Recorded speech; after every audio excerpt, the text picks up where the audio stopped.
Hello, everybody. We are about to get started. Get all this ready here. How's everyone doing today? As we always say when we get started, feel free to go ahead and get your comments in. As we're doing the class, if you have any questions, anything you want to add, um, I should be able to see everything. So go ahead and ask as we're going through it. We'll also open up for a Q&A, but I want to make sure that everyone gets to ask any questions they have, and we can get through it. Just giving it a couple, just one more minute as we get set up here. It's gonna be a little bit different today because we're gonna just do basic wiring schematic training, so it's not anything that we're doing in the lab area. So we're in my awesome office.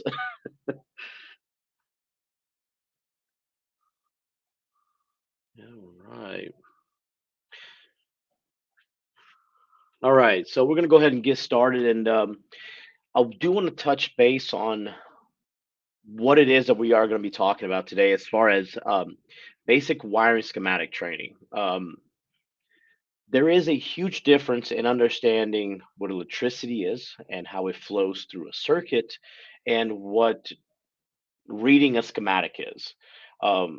You Without number one, you can't get to number two. So basic wiring schematic training is something that we usually do second to understanding what electricity is and how it travels through a circuit, what voltage is, amperage, wattage, and all these kind of things.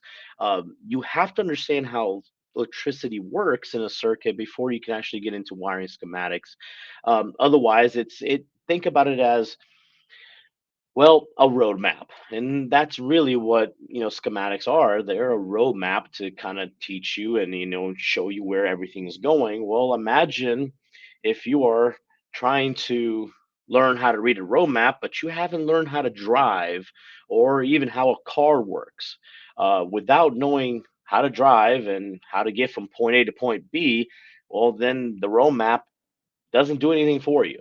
Well, that's basically wiring schematic training is, well, you kind of have to understand the other side of it first. This was, of course, put in as a request on our last training class. So we are going to talk about how to read a schematic, but if you don't already know how electricity works, then some of it might not really connect. So we do teach basic electrical theory first before we get into these steps. So hopefully you have some knowledge on how to use a meter and what the voltage potentials are and what amperage is and of wattage, resistance, and how to use Ohm's law. Those are the kind of things you should already know before you get into learning how to read a wiring schematic. I speak from experience. As somebody, when I was learning how to work on appliance repair, unfortunately, I wasn't properly trained on how to read a wiring schematic or how electricity works. The trainer that I had at the time also, wasn't aware of how these things worked as well. So it was something that I kind of skipped over and tried to teach myself on how to read a wiring schematic. And I attended several classes and spoke to several people who, kind of taught wiring schematic. And there was always this piece missing, and things just didn't click for me. And that was because I was missing that important, step of understanding electrical theory, which is number one before getting into all the madness of learning wiring schematics. So I want to make sure that you guys understand what it is that we are going to be talking about today and the importance of understanding how to read a wiring schematic when it comes to appliance repair and HVAC systems and everything that we do as tradesmen. Wiring schematics are a vital tool that you have to understand how to read them.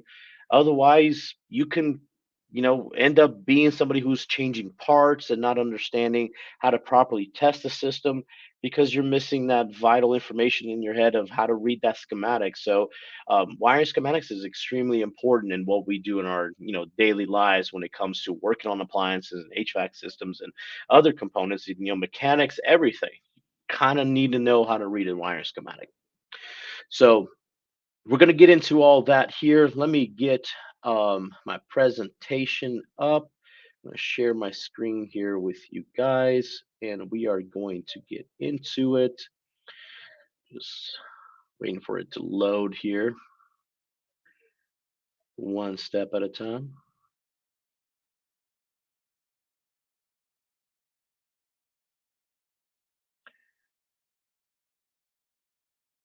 Is everyone able to hear me? I see a message.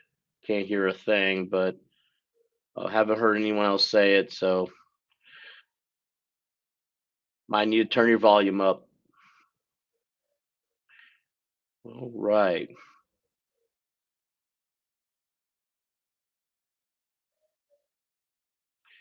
here we go. And hopefully you are seeing the presentation here, and I should be itty bitty right in the corner. All right. So this is going to be basic wiring schematic training. We are going to look at some wiring schematics, but first we want to just talk about um, some of the basics when we're talking about, these schematics. Let's get through it here. All right. Oh, went too far. There we go. So let's start by talking about what is a wiring schematic. So as you can see here, wiring schematics, also known as electrical schematics or circuit diagrams, are graphical representations of electrical circuits. They use standardized symbols and lines to depict the components and connections within a circuit. So really, we're going to talk about the difference between some manufacturers. They are some standardized symbols and ways that these schematics are laid out. Every manufacturer has their own standardized way of doing things. Most symbols, I'm not going to say all symbols, are standardized across all manufacturers and all things. Um, but we are going to talk about the very basic ones, the ones that you will see everywhere. But just keep in mind that, there might be some differences between manufacturers. So let's talk about what the purpose of wiring schematics are. So why do we need them? Number one, visual representation. It provides a clear and visual representation of how the electrical components are interconnected. Without us knowing, when you're looking at a component, you can have a couple wires coming out of a component, but you might not know where it's going and how to trace it. Just because it might have a blue and yellow wire to that component or that load, it might not be that same wire at the control or different connectors. And it's important to understand how to read that schematic to kind of know where things change. It also allows technicians to understand the circuit layout and the flow of the current. Number two, troubleshooting. That's what we use it for. It's an essential tool for diagnosing and repairing electrical faults in appliances, and it helps identifying where a circuit might be broken or malfunctioning.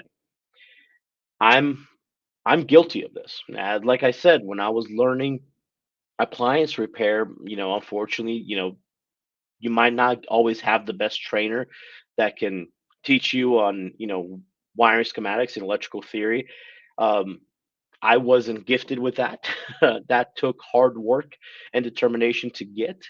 Um, and when it comes to that, is you're replacing a part, you're replacing a control, but because you don't know how to read a wiring schematic and how to use it to properly troubleshoot something, you might not understand how to test that system, maybe for a broken wire in that circuit or understanding any of those things. So troubleshooting is, vital when it comes to wiring schematics.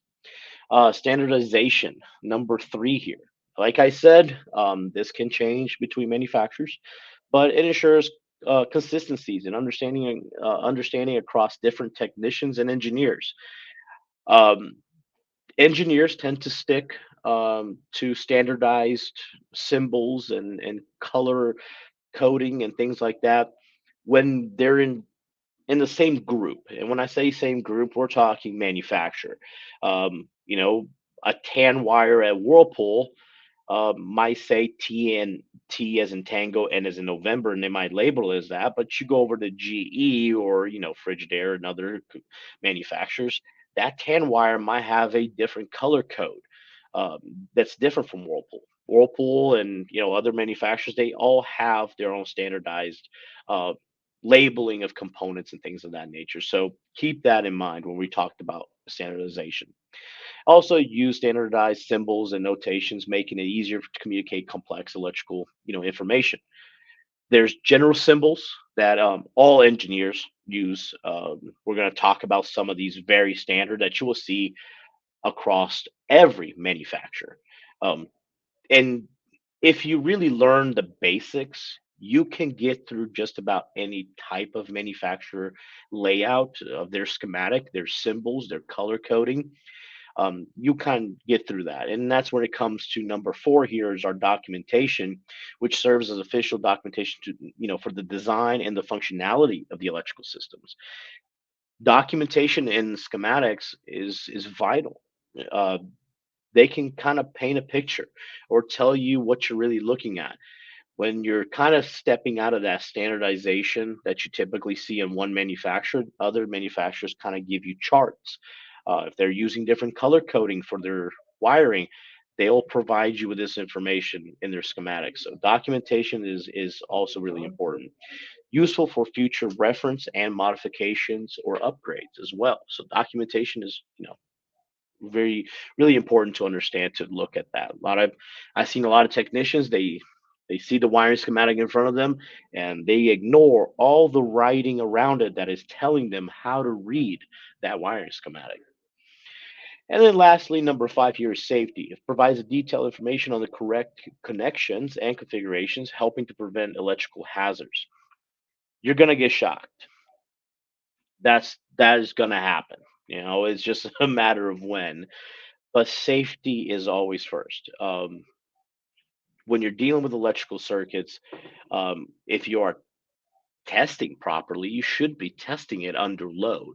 I'm not somebody who pushes to test continuity or resistance because those kind of things can lie under load. Those situations can change. So I've always taught to, when you're checking an electrical circuit, you are doing that circuit live, unless, of course, it's an unsafe way of testing, related to microwaves and the high side of our electrical circuits. You can't test that with a live load, so you are kind of, you know dead in the water when it comes to that, and you have to test it by resistance, ohms, and continuity and things like of that nature. But outside of that, I try to push to test things with a live electrical circuit. So, make sure that you are staying safe when you're dealing with electrical circuits. And as I said before, read the writing around your schematic because they'll provide detailed information on the correct connections, and hopefully prevent any type of electrical hazards, and in assisting in assuring that the repairs and in the installations are done safely and correctly. So when it comes to that, that is our five reasons, our purpose for using wiring schematics. Key elements for wiring schematics, of course, going to be our symbols representing components such as loads, capacitors, switches, relays, and so much more. We'll go over some of it. There's just not enough time in a day for us to talk about every possible symbol in a wiring schematic. Lines, which indicate electrical connections and the flow of current, and of course, our labels, providing information about component values, part numbers, and reference to designators. All right, so let's talk about the basics. We're really going to be talking about the basics today, the four main parts of a schematic. Everyone gets overwhelmed when we look at a schematic. I do all the time, especially when we look at something that can take over a whole table. I've opened up some units and pulled that tech sheet out and laid it out on the table. And that wiring schematic was so big it took the customer's dining room table. There's ways to prevent to avoid getting stressed out or overwhelmed by what you're looking at. You follow the four main parts of a schematic, and that is going to be your source, your path, your control and switches, and your loads. Those are your four main components that make up any and every wiring diagram and every schematic. That's it. It's just a source of power, the path where your electricity will flow, your current will flow, your control and switches, and of course your loads. That's it. Everything else is just wiring. and you're just going from point A to point B. That's it. But we tend to forget that when we're looking at these schematics and we get overwhelmed by what we're looking at. And this doesn't mean that you're going to follow this as one, two, three, and four. You might not always start at the source, go through a path, go through a control and switch to find your load. You might sometimes start at a load, go through your load, find through the path to your control and switches, which will then provide you where your source is. Sometimes, depending on the type of schematic you're looking at, you have to start at the load. There might be so much wiring and spaghetti in front of you that you have to start at the load and work your way back to the source. So it's important to just kind of understand that there's four main parts. It doesn't mean that you have to follow them as, steps one through four. Now let's talk about understanding the difference between the wiring schematics, a wiring diagram, and circuit diagrams. Yes, there is a difference between the three. Let's kind of look at some examples. So right here on the top, I tend to use this as my main example just because Whirlpool does provide it, right next to each other. But if you're looking at it, you'll notice that there's a difference between a schematic and a wiring diagram. These right here next to each other, they're the same unit, they're the same diagram, they're the same everything. The difference is one side called the wiring diagram, and you'll see the other manufacturers doing this as well. Wiring diagrams give you everything. They let you know where every wire on that unit is, where every splice, where every connection, where every load, everything is. And then the schematic is a simplified version of that wiring diagram. The schematic is written as the electrons see the circuit from point A to point B. That is it. You're not going to see every wiring connection because electrons don't care about every wiring connection. They're trying to get from point A to point B. In reality, electrons are just trying to go home. They're just trying to find their way home. And for them to find their way home, they're just going to go from P3 all the way to, of course, to your line. And yes, we travel, electrons travel from negative to positive. Um, of course, conventional electrical theory always indicated that, we flow positive to negative, but in reality, we do flow from negative to positive. So electrons are just trying to find their way home. Over here in the wiring diagram, the electrons don't care that there's several splices and multiple wires to go the same route. It is going to find its way home. So it you have to understand how to read both the simplified version of the schematic and the wiring diagram, which is where all the spaghetti is. Um, the wiring diagram really comes in handy when you're dealing with a potential break in a wire, or sometimes even something that could be inside of a cabinet that you don't have access to. Understanding how to test it and how to read that wiring diagram, you might find out, hey, I got voltage on this side of my circuit, but I don't have it here. I got to figure out where I'm broken. And, seeing where all these wires are going, you can easily pinpoint where you're going to, put your meter leads and find your answer. And you can pinpoint exactly which wire and which circuit is broken or damaged. Something that you're not going to be able to do by reading the schematic. Then we get into strip circuits. Well, strip circuits are not always available. I know Whirlpool is not huge on strip circuits.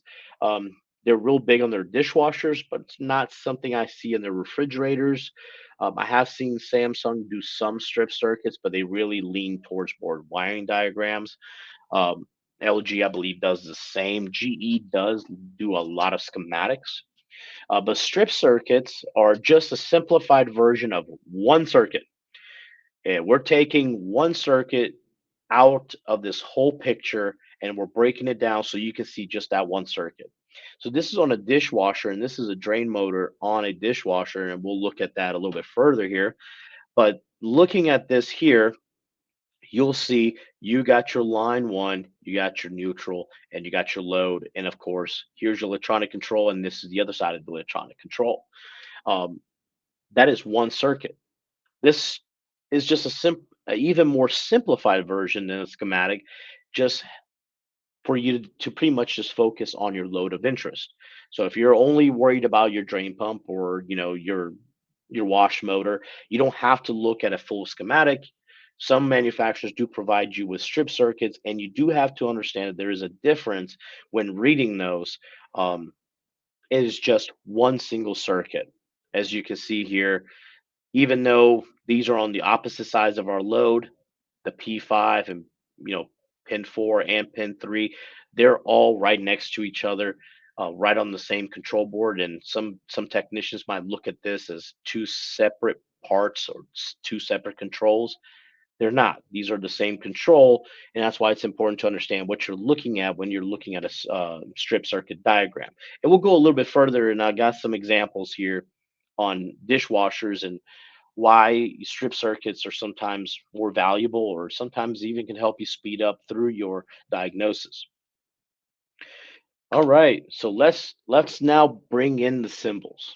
Let's talk about common symbols and notations that you'll typically see. Just have some examples here, but let's talk about some of the most common ones. And I do want to throw out there that I am going to be sharing a link to a training manual that I've always used that was used to help train me at one point. It's also what I use to help train other technicians. I will be sharing this with you guys that you guys can also um, go back and review and there's way more symbols in there as well because there's like I said, there's just not enough hours in a day for me to go over every potential electrical symbol. So let's talk about the most common ones you will see and how to not get confused by what you're looking at. So let's talk about your plain conductor is just going to be a plain, simple line that is representing your wires. Then you have crossovers. Now, um, some manufacturers will do a typical cross like you see right here. These are not permanently connected wires. These wires are crossing over each other. They're not connected. Electricity is not flowing from this wire up to this wire. They're completely separate. Just think about an overpass. You like I said, when you're relating to driving, you know, you have one overpass over the main road below. There's no way for you to kind of hit each other. They're totally different. And you kind of look at this crossover here. They actually added a little hump to help you see that hey, this goes over this wire. They're not permanently connected. You have shields and mechanical connections here. Typically see these kind of symbols related to parts on a schematic might not be uh, that might depend on the model. They might do a dotted line and say it might vary by model that this component might not be on the model you're working on. Kind of look into that here in a moment as well. Then we actually talk about permanent connections, black dots, the little black dots that you see on schematics. Those are permanent connections. That means that those wires are permanently connected to each other in the in your wiring, in your harnesses and things. Most times, manufacturers will add a little box and it will say splice. Some manufacturers might not add that little box. They might just use a black dot to let you know that all these wires are spliced together. That's what these black dots mean. They mean permanent connection, which are different than the white dots. White dots in wiring schematics mean that there are terminal connections that you can unplug, that you can service. These are not permanently attached to multiple wires. These are usually terminal connectors to a load or to a control board or things of that nature. You got your ground earth and your chassis ground. Those are different. Uh, ground chassis that is directly to the chassis of the product. Ground earth is going straight to the ground. That's going to the plug. That is going to your breaker box. That is then going to outside your house into a rod into the ground. So there lies the difference between the two. Plug connectors. Typically see these plug connectors. We've probably seen them all. The Mullix connectors. I'm going to use that for example. Mullix connectors. You have JST connectors, all different type of connectors, but these that's what it means. When you're looking at a schematic and you see the symbol, that means that there's a plug connector that you can undo. That is different from a terminal connector, like a spade terminal connector. It is different to your Molex and JST plugs and things of that nature. You got, of course, grounded service cord, three prong. Don't typically see these in schematics. Um, Newer schematics, of course. You might see these on dryers, but they don't look like this. Like they're real close to together. They're more spaced out. Those little arrows are spaced out, and we'll show that here in a little while. But that's what we're talking about. We have, your standard coils, and of course, coils may also be shown with an open loop, as in the following examples down right here, where a solenoid is. You'll see that the loop is more open. Standard coils, fuse, heaters, or resistors. I know, Whirlpool loves to use the heater and resistor symbol almost identical. Sometimes it's hard to understand. Are you looking at a heater or a resistor? Thankfully, they do add a little word right below it. If it's a heater, they'll say heater. Uh, Probably seen these symbols on GEs, LGs, and things like that. For their heaters as well. Thermistors.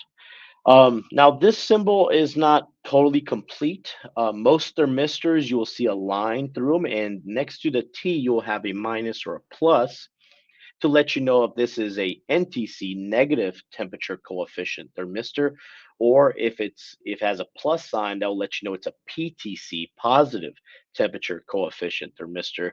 And for those that don't know, a PTC thermistor, as the temperature goes up, so does the resistance.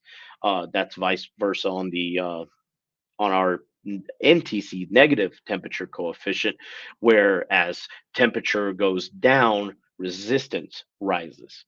So it's different. So make sure that when you're looking at your schematic, you'll even be able to know, does this unit use a NTC thermistor or PTC thermistor? So when you're checking resistance, you know what's happening. Is it cooling? Is it warming? What's happening to that thermistor?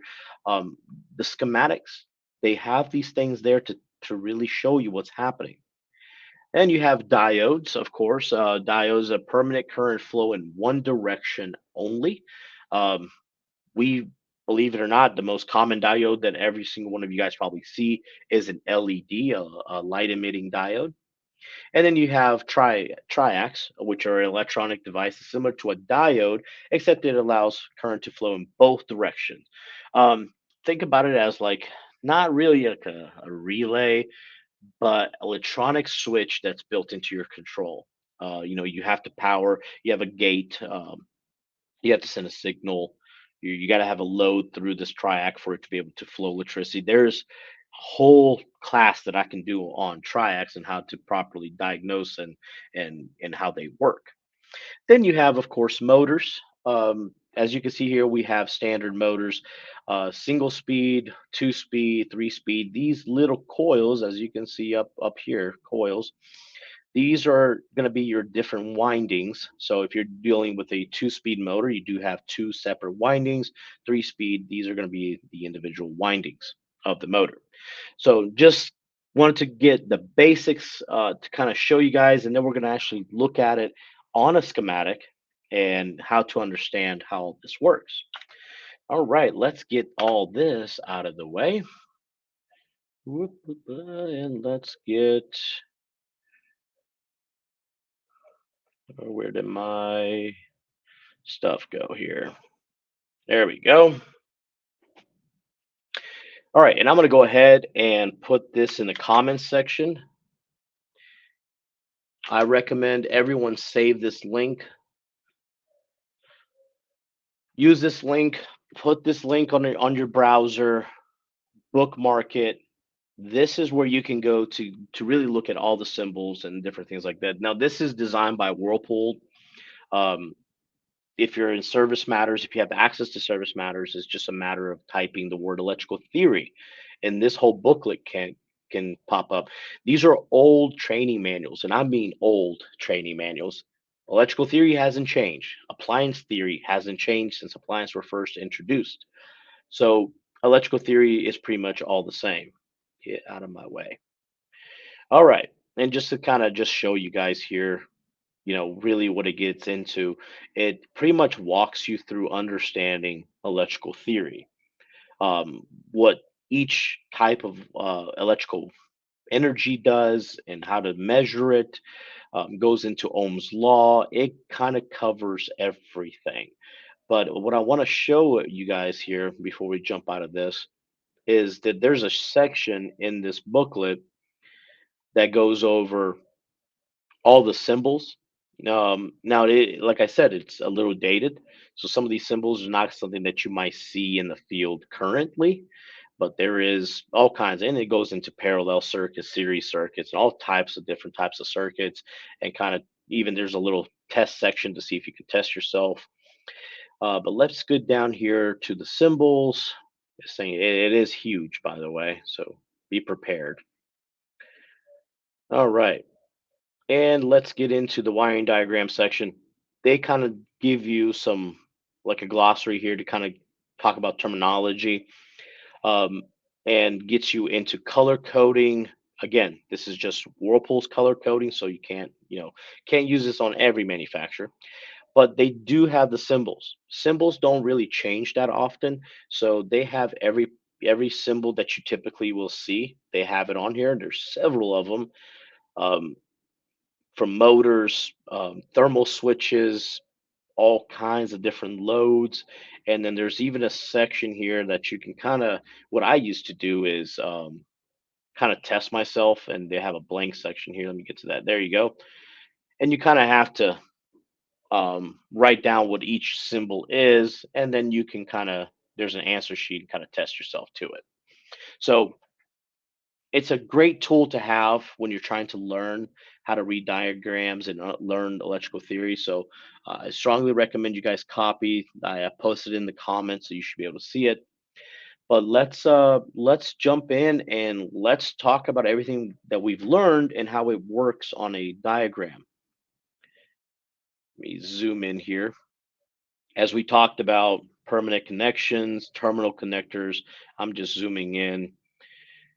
See, here's our black dots. These are permanent connections. I cannot disconnect these connectors here. These are permanent connections. White dots. Now, these little white dots over here, let me zoom in over there.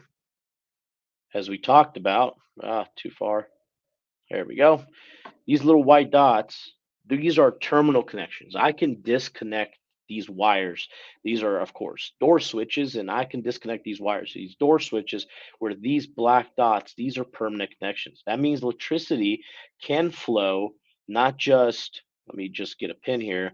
If electricity is flowing this way, for example, it is not just going to go to my switch. But because I have these permanent connections here and here, that means that the electricity can flow, current will flow through every connected wire. And that's what these permanent connections are. These little black dots mean that I can flow current through it in all positions. Each position, um, man, my computer is being super slow. All right, let's clear this up here. All right, and let's kind of zoom out and let's talk about, you know, like we said, the schematic to the wiring side. What's the difference? How does it work? And then we'll get into some more simplified schematics where we can actually trace it out and understand how it's flowing. And here is the spaghetti. Here is the wiring side. you know of course nothing's going to change. We have these little black dots, and like I said, sometimes they'll include some documentation to kind of help you out a little bit. They're telling you that there's a splice here, and then permanent connections, you can't disconnect those. And these, of course, these are our plugs. Now, this is something I wanted to talk about because not every manufacturer does this. Only a few that I've seen that will kind of guide you through it, which is These little bars right here, let me get a little bit closer so y'all can see. These bars, these bars right here. That is not that is not labeled in any type of electrical theory book that I've found or any type of symbol book I found. These are symbols that only certain manufacturers use. I know Whirlpool is one of them. Um, those are symbols to let you know when you're coming in and out of the liner of a or a cabinet of an appliance. This is a refrigerator, so every time you see this little square, what that's telling you is where you're coming out of the liner and when you're re-entering the liner. So this is actually the line inside the cabinet here. So on this side is where you're coming out of the cabinet, out of the liner. So it's important to understand what these little symbols are because when you're looking at it and you got the appliance in front of you, you need to know where these plugs are, right? It doesn't help me if I'm looking for, as you can see here, let's use this one for example. I'm looking for a 4-pin plug with a black and white, a green and yellow, and a white wire. I'm gonna have to look at every single little 4-pin plug on this dang refrigerator to find that. Or I can kind of understand and look at the documentation, as we talked about before, understanding the documentation that the manufacturers kind of put up here for you to, so you can kind of know where you're at. Whirlpool does pretty good for the most part as far as telling you where you're going and where you're at. Not every appliance. Let me just clarify that. Not every appliance do they do this for. All right. There's some of these appliances that I would love to talk to that engineer who wrote that and say, buddy, look, what the hell? All right, I can't read none of this. There's some of them they just throw it all on a piece of paper and say good luck. But then there's some that are really well written. And they have some documentation. You can see to the fascia heater. That lets me know I'm coming out of the liner to my fascia heater. Here's my fascia heater. Of course, here's another one. Here's this big square. What does this big square mean? Well, that's my ice box. They kind of have some documentation. Here's my pantry LED. That lets me know I'm coming out of the cabinet, going to, I got a 2-pin plug, a 4-pin plug, and then I'm re entering right here. I'm re entering the liner. This is all inside the liner. Well, I'm sorry, coming out of the liner. So I go in and out into the liner and I'm coming out, and then I can get to my pantry LEDs. So documentation, every schematic does have documentation all the way around that can really help you. So just make sure that you are paying attention to those all the pretty much the road signs, like going right back to driving, there's some road signs that you got to pay attention. So let's come out of this schematic and let's get into a little bit more simpler versions of these schematics. And I want to talk about the strip circuits and the wiring schematics on the dishwasher. So here's a dishwasher wiring schematic, one of the more simplest. Anything related to washing machines, dishwashers, even dryers. They're pretty simple. Anything that's electronically controlled, you're basically looking at this. You have one control, and let me just highlight, you know, again, documentation. This is telling me where my electronic control is. Everything in this dotted line in this shield here is my control. And then here's all my loads are coming off of my control. Not really that, intense, not that difficult to really translate and understand. It's very simple for the most part. But there's several loads.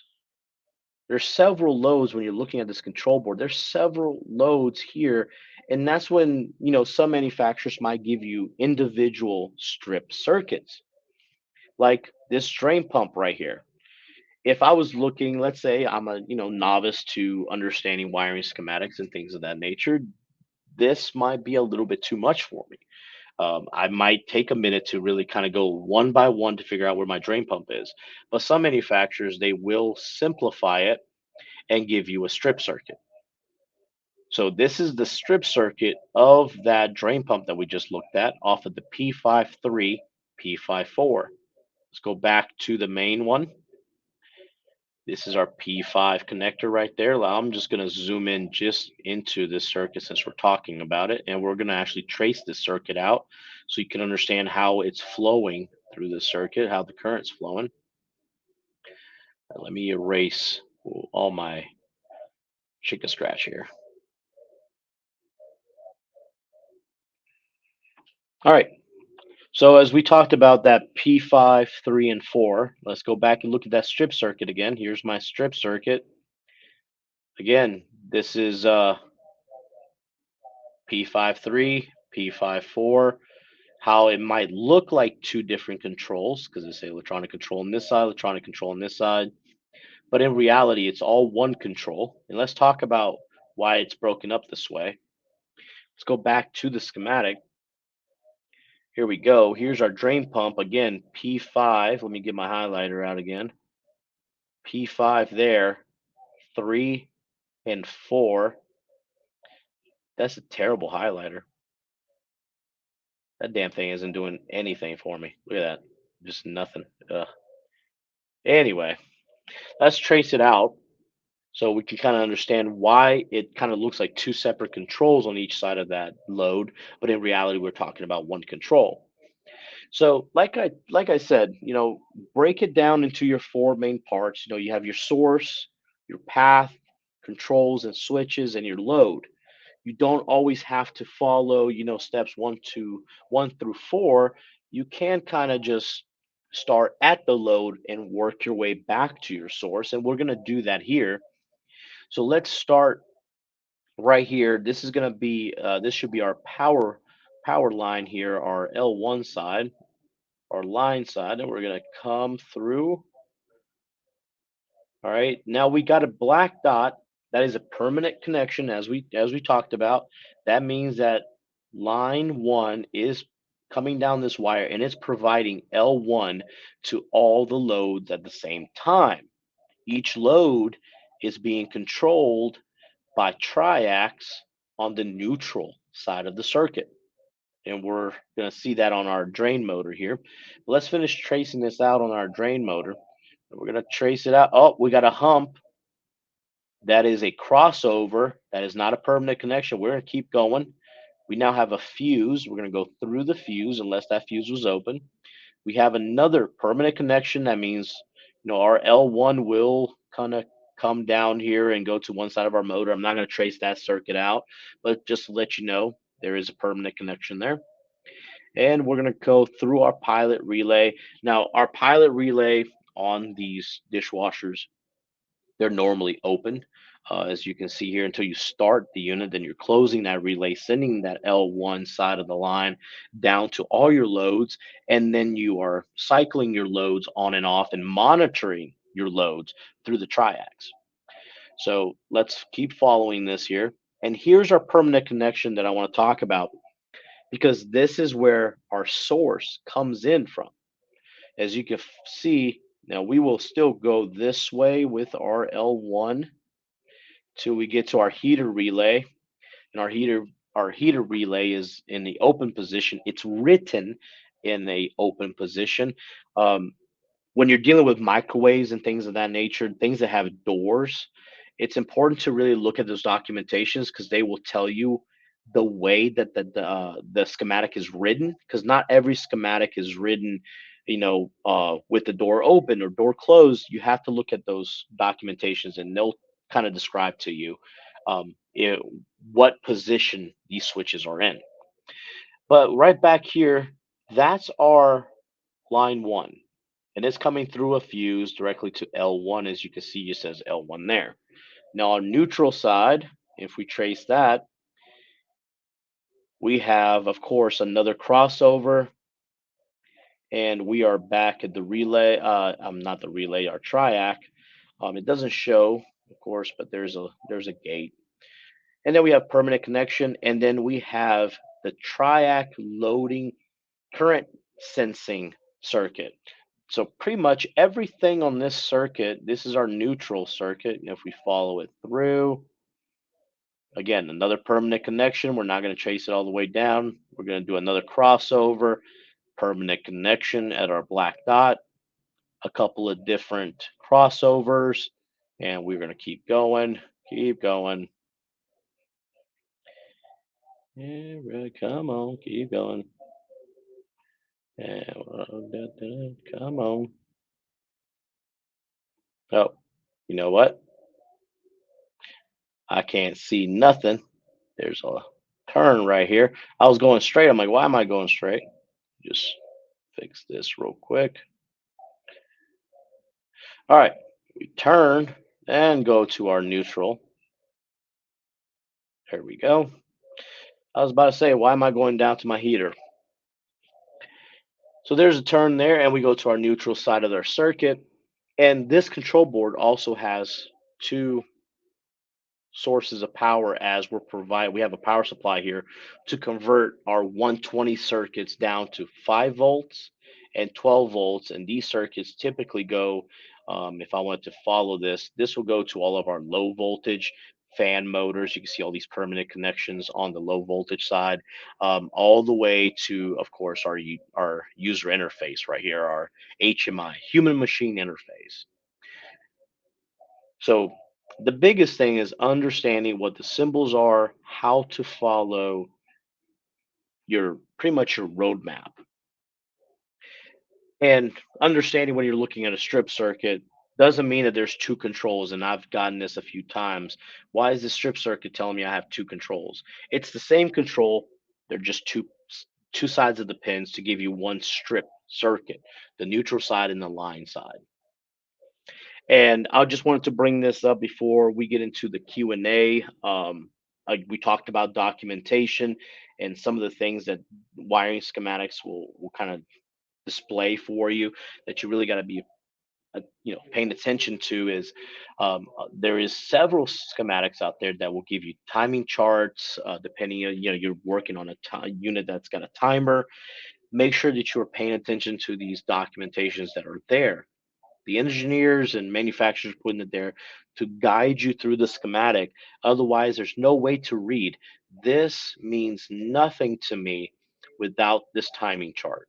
This timing chart is step one in understanding this dryer schematic. And yes, this is a dryer. Um, and of course, they even give me a little legend that talks about, of course, our little black dot, which is a permanent splice connection. The white dot terminal uh, construction, and then we got timer construction, and of course, your main conductor and inline connections. This inline connection, I only typically see this on Whirlpool dryers. I really haven't seen them anywhere else, but I just wanted to bring up the documentation. Um, doesn't mean that you need to read everything, like their patents. That stuff doesn't really matter to you. But because you see little stuff that doesn't matter to you, you might ignore your pretty much your road signs and the things that you need to pay attention to, your documentation that's there to guide you. So we are now going to go ahead and go into our 10-minute Q&A.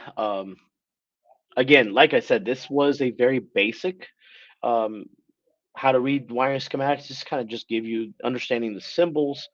This is not to teach you electrical theory. Electrical theory is its own thing. That's something that you have to sit down and one of my favorite classes to give is electrical theory. There's a lot more about electricity that you need to understand before you go into reading diagrams. Can't really understand a diagram unless you understand how electrons are flowing through a circuit and how current is affected by resistance and your potential voltages, and understanding Ohm's law and how everything kind of works together. Without understanding all that, the wiring diagrams are pretty much just a nonsense. Really, honestly, it's going to be nonsense for you unless you understand how electricity flows. So hopefully you learned something today. on how to read some of these schematics. Again, everything we covered here today can be cross-referenced across other manufacturers, symbols, color coding. Things are going to get a little iffy across manufacturers, but for the most part, symbols, how everything connects, and how to trace your circuits. That's something that you can do across anything and any manufacturer. So let's go and open up our Q&A. Our comment section is open. And also, feel free to give us some feedback on what you guys want to see next time. Again, we do have our YouTube channel, as should be up there on the screen at Hero AP Academy. You can also, and for those watching on YouTube, thank you. Um, don't forget to hit like and subscribe, right? Let's hide that and let's go and bring up our email. This is where you can also email us any type of recommendation that you want to see, future classes, anything like that. Feel free to send us an email. So give us your questions. You have any questions, anything that you guys want cleared up, feel free to type it into the comments section. Otherwise, we will kind of close it down. Let's see. I think we got something here. Are you going to do a class where you show us how to apply the wiring diagram to a diagnosis? I can do that, but again, if I'm gonna do that, then we're gonna have to teach electrical theory, and that's like a week-long event. All right, electrical theory. I don't believe in teaching electrical theory in a day. I don't believe in teaching in 2 days. Anyone that's out there teaching electrical theory in a day or two, yeah, that's dangerous. For a lot of reasons. Electrical theory, in my opinion, um, just to understand the very basics. And I'm not saying advanced or anything. I'm talking about bare basic electrical theory. To me, that is a 5 day long event just to get to understanding the very basics of electrical theory and really understand the potential. And there's backfeed, there's floating neutrals, there's so much that you have to cover. But can I do a class where I can use the diagram to show a diagnosis? I can absolutely do that. Again, it's gonna teeter totter on electrical theory there a little bit, but I can definitely do something if that's a recommendation. We can do a whole class. Um, we can get a unit and we can use as a wiring schematic and to diagnose a failure and show you guys how to apply everything we talked about here. How to apply understanding the permanent connections, terminal connections, how to understand where you're coming in and out of the cabinet. We can definitely do something like that for sure. So, Dom Bolden, sir, yes, yes, we can. Give us your questions. Anything else? Otherwise, that might be what we do next time. That would have a good flow with today's class for sure.